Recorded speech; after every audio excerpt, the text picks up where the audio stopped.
బాహుబలి ఆర్ఆర్ఆర్ల కంటే నెక్స్ట్ లెవెల్లో ఉండబోతున్న ఎస్ఎస్ఎంబి 29 ఇలాంటి ఆలోచనలు అసలు రాజమౌళికి మాత్రమే సాధ్యమనిపిస్తుంది. అందుకే ఆయనను దర్శక ధీరుడు అంటారేమో.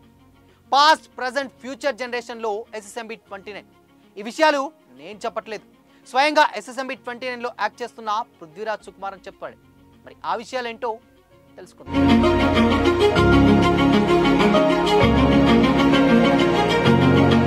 Hi hello, welcome to Disha TV. Super star Mahesh Babu దర్శక ధీరుడు ఎస్ఎస్ రాజమౌళి కాంబినేషన్లో ఓ హై యాక్షన్ అడ్వెంచర్ మూవీ వస్తున్న సంగతి తెలిసిందే. ప్రజెంట్ ఫ్యాన్స్ ఎస్ఎస్ఎంబి 29 అనే పేరుతో పిలుచుకుంటున్నారు. మేకర్ సైడ్ నుంచి ఈ సినిమాకు సంబంధించి ఇప్పటి వరకు ఎలాంటి అఫీషియల్ అనౌన్స్మెంట్ రాలేదు. ఎప్పుడూ సెట్స్ మీదకు వెళ్ళకముందే అన్ని డీటెయిల్స్ బయటపెట్టే జక్కన్న ఈసారి మాత్రం గుట్టు చప్పుడు కాకుండా పనులని కానిచేస్తున్నారు. అయితే లేటెస్ట్గా ఈ సినిమా గురించి ఓ క్రేజీ అప్డేట్ బయటకు వచ్చింది.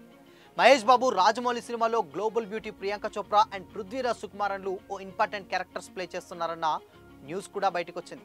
ఈ విషయాన్ని ఎవరు అఫీషియల్గా చెప్పలేదు, కానీ ఇప్పటికే సెట్స్ నుంచి లీక్ అయిన వీడియోలతో కన్ఫర్మేషన్ వచ్చేసింది. అయితే ఎలాగో అందరికీ తెలిసిపోయింది అనుకున్నారా ఏమో, కానీ పృథ్వీరాజ్ సుకుమారన్ లేటెస్ట్గా ఈ సినిమా గురించి మాట్లాడారు. ఎస్ఎస్ఎంబి 29 అప్డేట్స్ కోసం మూవీ లవర్స్ కళ్ళు కాయలు కాసేలా ఎదురు చూస్తున్న టైంలో సలార్ యాక్టర్ పృథ్వీరాజ్ సుకుమారన్ మాత్రం ఎస్ఎస్ఎంబి 29కి సంబంధించిన కొన్ని ఇంట్రెస్టింగ్ విషయాలను పంచుకున్నారు. ఎప్పుడొస్తుందో ఇంకా తెలియదు, కానీ రిలీజ్ అయిన టైంలో భూమి బద్దలయ్యే రికార్డులు సాధించడం ఖాయమని ఫ్యాన్సే కాదు, సగటు మూవీ లవర్స్ కూడా చాలా బలంగా నమ్ముతున్న సినిమా ఎస్ఎస్ఎంబి 29. ఇంకా టైటిల్ నిర్ణయించని ఈ పాన్ వరల్డ్ మూవీ షూటింగ్ ప్రస్తుతం బ్రేక్ తీసుకుంది. మహేష్ బాబు ఫ్యామిలీ వెకేషన్ కోసం శ్రీలంక వెళ్ళిపోగా ప్రియాంక చోప్రా కుటుంబంతో కలిసి బ్రహ్మా స్టేడియంలో రిలాక్స్ అవుతుంది. విలన్గా నటిస్తున్న పృథ్వీరాజ్ సుకుమారన్ మాత్రం జియో హాట్స్టార్లో స్ట్రీమింగ్ కాబోతున్న సర్జామీన్ ప్రమోషన్లో బిజీగా ఉన్నారు. ఈ ప్రమోషన్లోనే ఎస్ఎస్ఎంబి 29 ప్రస్తావన వచ్చింది. ఇప్పటిదాకా ఎవ్వరూ తీయని రేంజ్లో ఒక మాస్టర్ పీస్లా డైరెక్టర్ రాజమౌళి ఈ సినిమా తీస్తున్నారని, దానికి సంబంధించిన పనుల పరంగా బాహుబలి ఆర్ఆర్ల కంటే ఎక్కువ కేర్ తీసుకుంటున్నారని, ఇలాంటి ప్రాజెక్ట్స్ తీయడంలో ఆయన దిట్ట అని, అండ్ మా కాంబినేషన్లో వస్తున్న ఈ మూవీ అంచనాలకు మించి ఉండబోతుందని ఊరించారు. అంతకన్నా డీటెయిల్స్ చెప్పలేదు, కానీ ఆయన మొహంలో కనిపించిన ఎగ్జైట్మెంట్ చూస్తే సలార్ కన్నా అదిరిపోయే క్యారెక్టర్ ఇందులో దక్కినట్టుగా తెలుస్తుంది. తెలుగు మార్కెట్ మీద దృష్టి పెడుతున్న పృథ్వీరాజ్ సుకుమారన్ సరైన అవకాశం అనిపిస్తే చాలు విలన్గా నటించడానికి కూడా ఓకే అంటున్నారు. అందుకే జక్కనకు కూడా గ్రీన్ సిగ్నల్ ఇచ్చేశారు. బట్ కెన్యా దేశపు పరిస్థితుల వల్ల కెన్యా వెళ్లాల్సిన ప్లాన్ని మార్చుకున్న ఎస్ఎస్ఎంబి 29 టీం ఆగస్టులో ఆఫ్రికా వెళ్ళొచ్చని టాక్ నడుస్తుంది. జంతువులు, అడవుల బ్యాక్గ్రాఫ్లో వచ్చే కొన్ని ముఖ్యమైనటువంటి ఎపిసోడ్లు అక్కడే తీయాల్సి ఉంది. ఒకవేళ వెళ్ళడం లేట్ అయ్యే టైంలో రామోజీ ఫిలిం సిటీలో వేసిన భారీ బడ్జెట్ సెట్ వేసినటువంటి వారణాసి సెట్లో షూట్ స్టార్ట్ అవుతుంది. ఎక్కువ ఆలస్యం జరగకుండా 2027 మార్చ్ రిలీజ్ని టార్గెట్గా పెట్టుకున్న రాజమౌళి దానికి అనుగుణంగానే షెడ్యూల్స్ కూడా వేసుకుంటున్నారు. ఇప్పటిదాకా ప్రెస్ మీట్ కాదు కదా, కనీసం పూజా కార్యక్రమానికి సంబంధించిన వీడియో కూడా వదలకపోవడం గమనార్హం.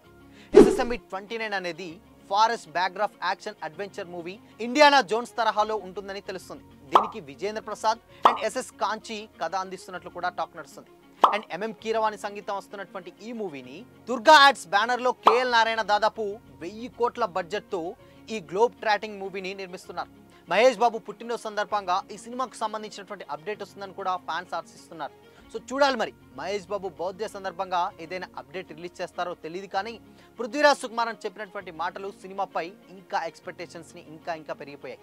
అయితే ఆ మాటలు బట్టి ట్రిపుల్ ఆర్, బాహుబలిలా ఉంటాయా, లేక ఫ్యూచరిస్టిక్ స్టోరీ ఏదైనా ఉందా అనేది తెలియాలి. సో మొత్తంగా రాజమౌళి ప్లాన్ చేసినటువంటి ఆ లీక్ అయినటువంటి వీడియోలో మాత్రం సో ఇది ఒక ఫ్యూచరిస్టిక్ స్టోరీ అండ్ జనరేషన్ కూడా ఆల్మోస్ట్ 2000 కాదు, అది ఇంకా ముందు జనరేషన్స్లో ఉన్నటువంటి లొకేషన్స్ అయితే మనకు కనిపించాయి. అండ్ అడ్వాన్స్ చైర్ ఒకటి ఉంది, ఆ చైర్లో పృథ్వీరాజ్ సుకుమారన్ కూర్చొని ఉన్నాడు.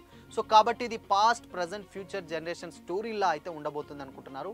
అండ్ బాహుబలి కంప్లీట్గా పురాణాలు అండ్ హిస్టరీని క్రియేట్ చేస్తే, ఇటు ఆర్ఆర్ఆర్ కూడా ప్రజెంట్ జనరేషన్లో ఉన్నటువంటి క్యారెక్టర్స్ ఏదైతే అంటే బట్ భీమ్ కానీ అటు సీతారాం ఇద్దరు కలిస్తే ఎలా ఉంటుందని ఒక హైపోథెటికల్ కాన్సెప్ట్ తోటి వచ్చినటువంటి మూవీ ఆర్ఆర్ఆర్. సో దీనికి భిన్నంగా ఇది ఒక past present future generation story అన్న టాక్ కూడా నడుస్తుంది. సో చూడాలి మరి. దీని మీద అఫీషియల్ అనౌన్స్మెంట్ అయితే రాలేదు, కానీ కొన్ని లీక్ అయినటువంటి సీన్స్ చూస్తే మాత్రం డెఫినెట్గా అర్థమవుతుంది. అటు వారణాసి అండ్ ఇటు అడ్వాన్స్ చైర్ అండ్ దాని తర్వాత అడవులు, సో కంప్లీట్గా ఇవన్నీ చూస్తే ఇది ఒక పెద్దగానే ప్లాన్ చేస్తాడు అనిపిస్తుంది జక్కన్న. సో మరి ఎస్ఎస్ఎంబి 29 ఏ రేంజ్లో ఉంటుంది అనుకుంటున్నారు? కామెంట్ చేసి చెప్పండి.